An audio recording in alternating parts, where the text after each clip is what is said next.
আমরা প্রথম দিন থেকে বলছি, বারবার একই কথা বলছি ওনাদের মনে করানোর জন্য, যে এই কমিশনের প্রধান ডক্টর মোহাম্মদ ইউনূস তিনি গত বছর 5ই অক্টোবর এবং 15ই ফেব্রুয়ারি এই বছর আলোচনায় বলেছিলেন যে সব বিষয়ে সব দল একমত হবো, সেটাই হবে ঐক্যমত্য। এখন ওনারা নতুন একটা তরিকা শুরু করলেন, নোট অফ ডিসেন্ট দিয়ে ঐক্যমত্য।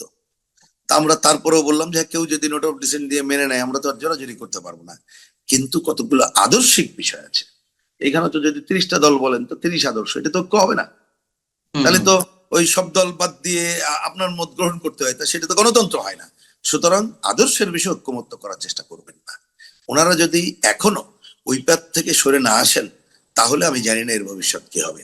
আর আমাদের কথা পরিষ্কার, যখন আমরা বেরিয়ে এলাম আমরা দেখলাম প্রথম দিন তারা আমাদের মুক্তিযুদ্ধের মধ্যে দিয়ে অর্জিত 4 মূলনীতিতে হাত দিয়েছে, এবং আপনারা জানেন এর মধ্যে অনেকে আছে তারা সংবিধান রিরাইট করতে চেয়েছে, অনেকে আছে মুক্তিযুদ্ধকে 47 দিয়ে পুনর্স্থাপিত করতে চেয়েছে।